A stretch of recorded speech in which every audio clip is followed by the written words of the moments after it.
Hello everybody, कैसे हैं आप लोग। मैं मान के चल रही हूँ कि सब लोग बहुत अच्छे होंगे, अच्छे से पढ़ाई का काम बहुत अच्छे से चल रहा होगा। तो हम जो चैप्टर कंटिन्यू कर रहे हैं that is human health and disease. आज हम इस चैप्टर में वैक्सीन पढ़ेंगे। लेकिन प्लीज़ बेटा, जो बच्चे नए जुड़ रहे हैं वीडियोज़ में, एक बार जाके पुरानी वीडियोज़ को गो थ्रू कर लेना। बहुत चीज़ें आसान हो जाएंगी, बहुत कॉन्सेप्ट ईजी हो जाएंगे समझने के लिए। और यहाँ जब आओगे तो मुझे समझाने में बहुत ज़्यादा आसानी हो जाएगी। तुम एक लिंक बना पाओगे एक कॉन्सेप्ट से दूसरे कॉन्सेप्ट के बीच में। ठीक है, चले चलिए तो बिल्कुल चलते हैं, टाइम को ज़्यादा वेस्ट नहीं करते। हेडिंग डाल लेंगे अपने पेपर पे और मैं अपने बोर्ड पे। वैक्सीन डाल लो फटाफट से।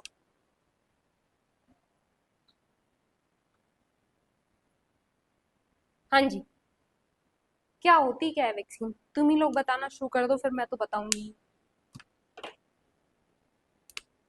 जल्दी से बताओ। हम्म। हाँ भाई, क्या होती क्या है वैक्सीन। तो कोई कह रहा होगा मैं इंजेक्शन लग जाता है उसको, ऐसा कुछ है ना। और कुछ बोलो। सबसे पहली बात तो बेटा, बेसिकली ये क्या है, किस पे बेस्ड है। बेस्ड ऑन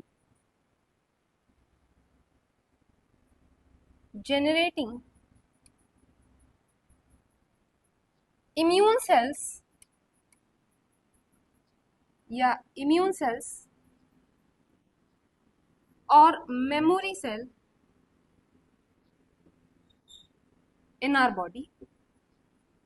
बात समझ रहे हो नहीं समझ रहे हो, है ना। अब कोई सोच के देखो, बीमार करने वाला कोई एजेंट है जिससे बीमारी कॉज हो रही है। अगर वही एजेंट हमारी बॉडी के अंदर पहुंच जाए और उस बीमारी को किल कर दे तो मतलब मैम समझ नहीं आया, क्या क्या क्या कहा आपने। मैंने ये कहा, जैसे ये मान लो मेरे पास कोई बीमार करने वाला एजेंट है, ये बीमारी कॉज करता है, ये रखो। ठीक है, इसका नाम मैंने रख दिया कुछ ए। ये ए है जो बीमारी कहीं भी जाके कोई डिजीज कॉज करता है, किसी बॉडी में एंटर करा, किसी एक्स की बॉडी में ये एंटर करा और वहां जाके इसने क्या कॉज करनी चालू की, डिजीज कॉज करनी चालू की। बात समझ रहे हो कि नहीं समझ रहे हो। अरे बात समझ में आ रही है कि नहीं आ रही। दोबारा सुनो, मैंने क्या कहा, ये ए है, ये बॉडी में एंटर करा और क्या करना शुरू किया, इसने क्या किया, क्या किया, इसने डिजीज कॉज करना किया। ठीक है, किसने, इस ए ने, जिसको हम क्या कहते हैं, पैथोजन कहते हैं। ठीक है, ये तो हो गई आपकी कंडीशन नंबर 1, ये तो नॉर्मल कंडीशन।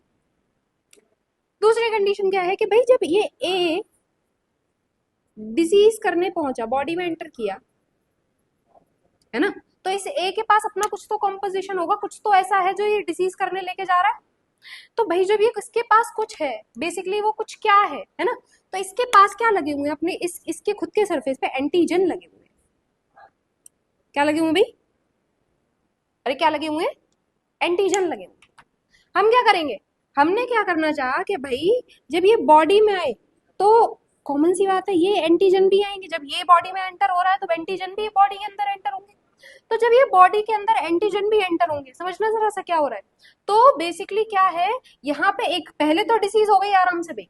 क्यों, बॉडी के पास फाइट करने के लिए उसे पता नहीं कैसे लड़ू, अस्त्र क्या है, शस्त्र क्या है, कैसे क्या है। मान लो आप में से कोई बच्चा है, नीट की प्रिपरेशन करना भी अभी नया नया चालू किया उस बच्चे ने, अभी 10th से डायरेक्ट 11th में आया ना, उसने वीडियो देखी और वो टाइम है ही नहीं जहाँ वीडियो है वहां, तो ये तो वो वाला टाइम है 2010 का टाइम है, जहाँ कोई वीडियो नहीं आती, कोई कुछ नहीं आता, बस आपके पास एक ही सहारा, आप किसी टीचर से पूछ लो, कोई सीनियर से पूछ लो। तो टीचर के लिए आप कोचिंग में गए नहीं, सीनियर आपके पास कोई है नहीं, तो आप बस अपने आप ही जो आपको पता है पुराने पेपर लेके, जो आपको जितनी जानकारी है खुद से बस वही करने लगे। तो ये जो कंडीशन बनी है वही तो कंडीशन है कि यहाँ पे बॉडी के अंदर जो डिजीज हो गई बड़े आराम से हो गई। यानी कि जो पैथोजन यहाँ एंटर करा केस नंबर 1 में, क्वेश्चन नंबर 1 में जब पैथोजन एंटर करा तो बहुत आराम से एंटर कर गया।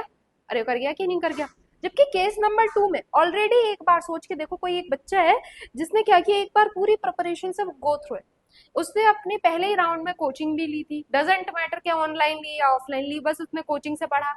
कोई दीदी भैया भी थे उसके आसपास जिससे उसने पूछा, कोई मैम सर भी थे जो उसको गाइड करते थे, घर में मम्मी पापा, बड़ा भाई, बड़े बहन, बड़ी दीदी, बड़े भैया भी थे। तो सोच के देखो यहाँ पे क्या है, इस बार इक्वेशन नंबर 2 जब बनेगा तो यहाँ पे बॉडी के अंदर क्या जनरेट हो गई, यहाँ बॉडी के अंदर जनरेट हो गई मेमोरी।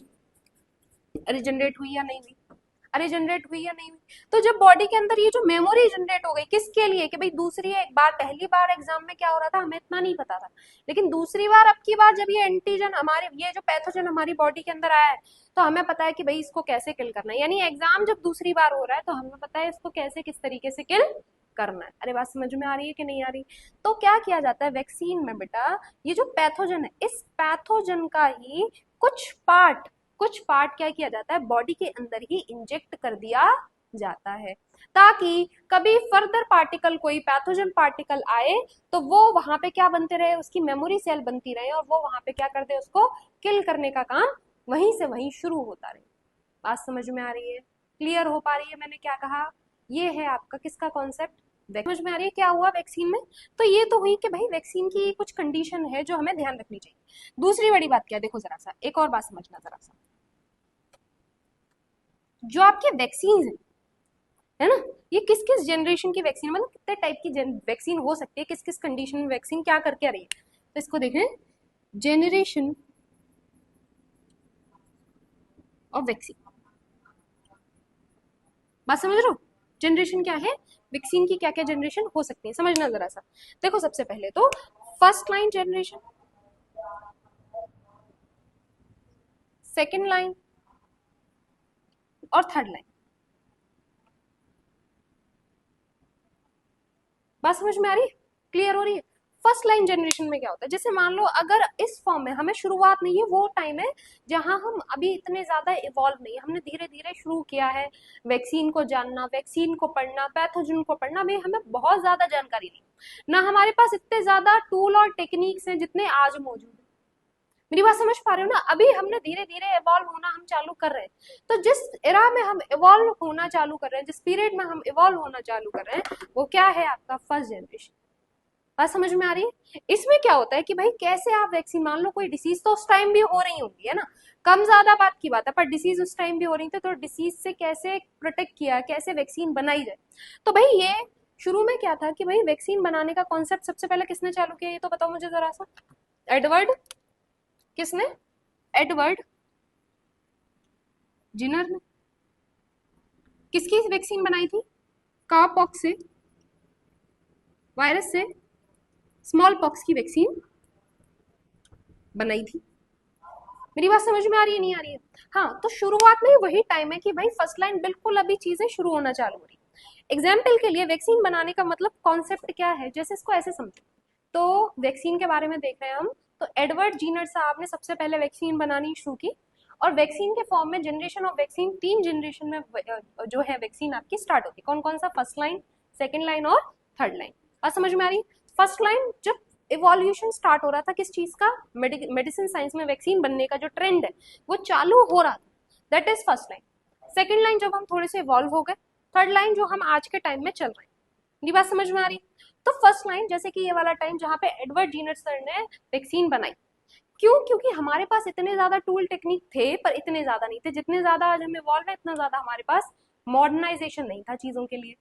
तो भाई क्या सबसे पहले लोग क्या मानते थे कि भाई जैसे चिकन पॉक्स वायरस किसी को हो रहा है, चिकन पॉक्स हो गया, तो उसके इसमें क्या हो रहा है कि भाई अगर किसी के साथ ऐसी डिसीज हो रही है तो कंडीशन ये है कि एक बार ही होगी उसको ऐसी डिसीज। अरे होगी कि नहीं होगी, अरे होगी या नहीं होगी, एक बार नॉर्मल कंडीशन में डिसीज लाइफ में एक बार होगी। तो ऐसा क्या हो जाता है कि डिसीज दोबारा नहीं हुई। तो डॉक्टर्स ने तब तक, उस समय फिजिशियंस ने करना क्या चालू किया कि भाई जिसको ये डिसीज एक बार हो चुकी है तो वो क्या करें, वो जाके जब वो पेशेंट जिनको डिसीज हो रही है और जिनको डिसीज हो चुकी है वो जाके उनका ट्रीटमेंट में वहां मौजूद रहे, मतलब खड़े रहे। मेरी बात समझ पा रहे हो, वहां हेल्प करे उनके डायग्नोज में, उनके ट्रीटमेंट में। क्यों, क्योंकि इतना तो तय है भाई, अब इनको डिसीज हो चुकी है, अब इनको डिसीज दोबारा नहीं हो सकती। मेरी बात समझ में आ रही है नहीं आ रही।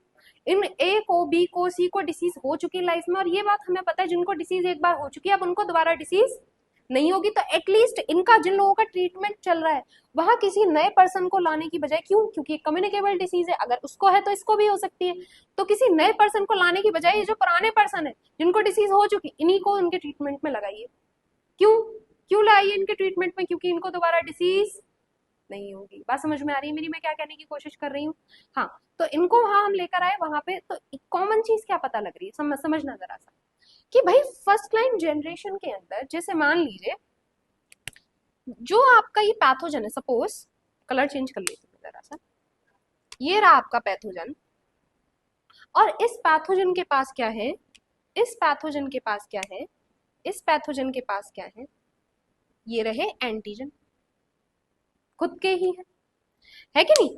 तो भाई उन्होंने कहा, साइंस जो वर्कर्स हैं उन्होंने क्या कहा कि भाई ऐसा करते हैं, ये पैथोजन जो ये डिजीज जो कॉज कर रहा है इसका बहुत छोटा सा अमाउंट या पूरा अमाउंट आप क्या करिए बॉडी के अंदर डाल दीजिए, लाइफ फॉर्म। क्यों? जब ये पैथोजन बॉडी के अंदर एंटर करेगा तो इसके ऊपर ये क्या लगी हुई है, एंटीजन लगे हुए हैं कि नहीं। यही एंटीजन आगे चल के किस में काम करेंगे, किलिंग में काम करते हैं, प्रोसेस में काम करते हैं, यानी कि जो बैक्टीरिया जो जो आपका जो और अंदर पार्टिकल जनरेट हो रहे हैं उनको किल करने में काम करेंगे। मेरी बात समझ में आ रही है नहीं आ रही है? तो ये जब उनको किल, और ऐसे ही क्या है ये उनके किस में, किलिंग प्रोसेस में काम करेंगे। बात समझ में आ रहे हो? और मैम फिर ये पैथोजन इसका क्या होगा, इसको भी देखेंगे अभी आगे, बिल्कुल देखेंगे इसका क्या होगा। बात समझ रहे हो नहीं समझ रहे हो? तो ये प्रोसेस समझ में आ रहा है कि आपने क्या किया, लाइफ फॉर्म में जो लिविंग फॉर्म है उस लिविंग फॉर्म को क्या करना शुरू किया, सीधे पैथोजन को किस फॉर्म में डाला, लाइफ फॉर्म में डाला।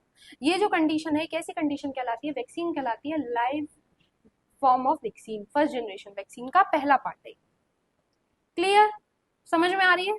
दूसरा ये तो क्या है, जब मान लो आपका कोई पैथोजन नॉर्मल कंडीशन में कि भाई बॉडी के अंदर जाके आप उसे डिफ्यूज कर देंगे, डिसॉल्व कर देंगे, नॉर्मल कंडीशन। तो अगर डिफ्यूज और डिसॉल्व नहीं हुआ, मान लो वो पैथोजन बहुत स्ट्रॉन्ग है, तो फिर क्या करें।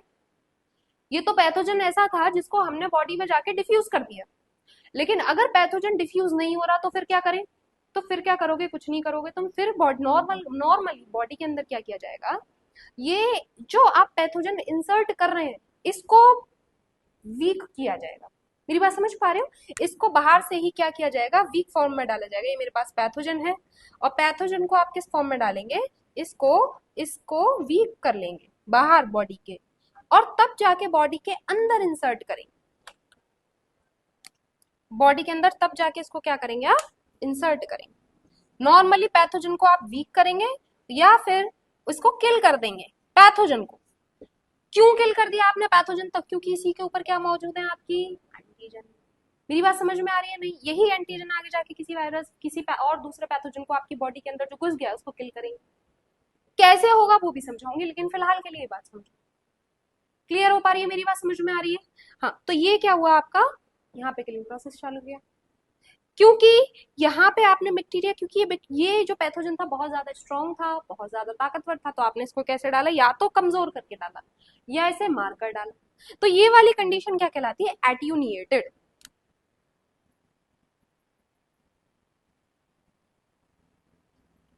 एट्यूनिएटेड दोनों ही किसके पार्ट है, फर्स्ट लाइन के। समझ में आ रही है हमें ये बात? क्लियर हो रही है? कहीं कोई दिक्कत तो नहीं है किसी तरीके से? सेकंड लाइन में देखिए जरा सा, सेकंड लाइन में क्या होता है कि भाई सोच के देखो, अभी हम क्या कर रहे हैं, सीधा पैथोजन इंसर्ट कर रहे हैं। तो किसी ने कहा कि भाई पूरा पैथोजन इंसर्ट ही क्यों कर रहे हो तुम उतना पार्ट इंसर्ट करो जितनी जरूरत है। अरे अपने को मतलब किससे, एंटीजन से मतलब है, हम ये पूरा इंसर्ट ही क्यों कर रहे हैं, हम इतना पार्ट सिर्फ इतना और इतना इंसर्ट कर दें। अरे बात समझ पा रहे हो नहीं समझ पा रहे हो? तो भाई फर्स्ट लाइन जनरेशन में हम पूरा पार्ट इंसर्ट कर रहे थे, सेकेंड लाइन जनरेशन में हम क्या करेंगे, जितना रिक्वायर्ड मटेरियल है उतना इंसर्ट करेंगे। क्यों, यहाँ पे आके हम थोड़े और इवॉल्व हो गए, हमें थोड़ी चीजें और समझ में आने लगी। बात समझ में आ रही है नहीं आ रही है? हाँ, तो क्या है कि भाई आपका ये जो सेकेंड लाइन डिफेंस है, समझना जरा से, सेम यहाँ पे भी क्या है आपके पास, ये रहा पैथोजन, ठीक है। अब पैथोजन के अंदर क्या है, सबसे पहले तो ये आपकी यूनिट बनी हुई है, किसकी, एंटीजन की बनी हुई है ना। तो नॉर्मल कंडीशन में क्या है कि आप ये जो यूनिट्स है, ये जो यूनिट्स है, इन्हीं यूनिट का ट्रांसफर हो रहा हो, किसी इन्हीं सब यूनिट्स का ट्रांसफर हो रहा हो, है ना, यही सब यूनिट इंसर्ट की जा रही हो बॉडी के अंदर। हाँ, तो जब यही सब यूनिट इंसर्ट की जा रही है तो इस तरीके की वैक्सीन क्या कहलाती है बेटा, सब यूनिट वैक्सीन। मेरी बात समझ पा रही हो नहीं समझ पा रही? इसी तरीके ये क्या कहलाती है आपकी, सब यूनिट वैक्सीन। और ऐसा भी हो सकता है भाई कि ये यूनिट भी कई बार ऐसा हो रहा है कि भाई इन यूनिट की भी जरूरत नहीं है, हम इतने कैपेबल हैं कि इन यूनिट से निकलने वाला जो टॉक्सिन है, क्या कह रही हूं मैं, ये जो आपकी एंटीजन की यूनिट लगी हुई है ना, अरे सुन रहे हो ना, ये जो एंटीजन की यूनिट लगी हुई है, इनसे रिलीज होने वाला जो आपका क्या है, टॉक्सिन्स है।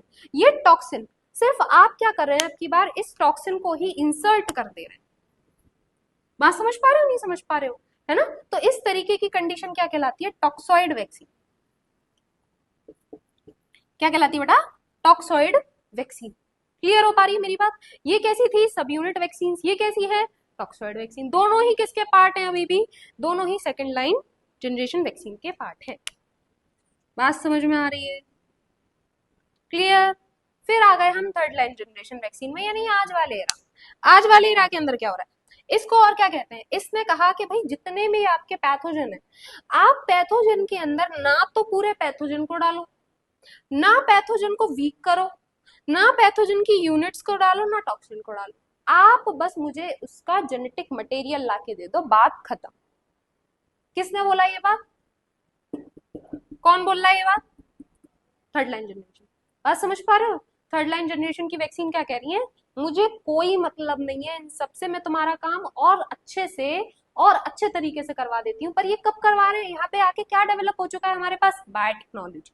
ये सब काम हम किसके बेसिस पर कर पाते हैं, बिकॉज ऑफ द बायोटेक्नोलॉजी। और बायोटेक्नोलॉजी के बेसिस पर हम ये काम कर पाएंगे कि भाई देखो, हम ये सब कुछ नहीं कर रहे, हमें सबसे कोई मतलब नहीं है, हमें नहीं पता ये सब कुछ क्या है, आप बस मुझे जेनेटिक मटेरियल ला के दो, मैं आपका सारा काम करके दूंगी। बात समझ रहे हो? क्लियर है? देख रहे हो ना टेक्नोलॉजी की ताकत क्या है। तो आरडीएनए टेक्नोलॉजी इसको बोलते हैं, यानी कि हम यहाँ पे रंग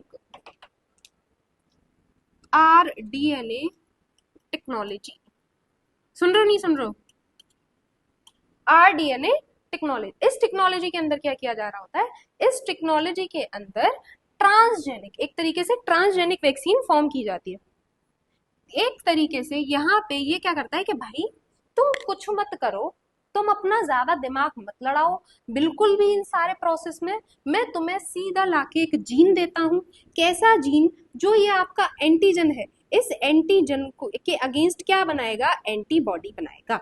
मैं आपको ऐसा जीन बना के दूंगा जो इस एंटीजन के अगेंस्ट क्या बनाएगा, एंटीबॉडी बनाएगा। कैसे बना, प्रोसेस वही है कि मैं पूरा पूरा पूरा पूरा पार्ट नहीं ले रहा, क्योंकि इन पैथोजन, जब भी आप पैथोजन डाल रहे हैं, इस पैथोजन के पास खुद का कोई ना कोई तो जेनेटिक मटेरियल होगा, तो वही जेनेटिक मटेरियल आप मुझे लाके दो।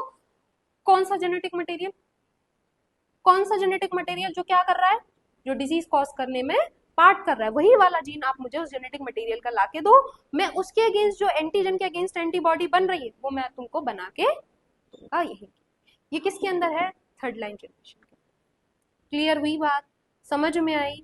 ये क्या पढ़ा हमने, वैक्सीन, दूसरा जनरेशन ऑफ वैक्सीन। एक बार पढ़ के देखना एनसीईआरटी से, चीजें समझ में आ जाएंगी। कहीं कोई दिक्कत आए तो मुझे जरूर बताना। तब तक के लिए thank you so much, bye bye, मिलेंगे अगले वीडियो।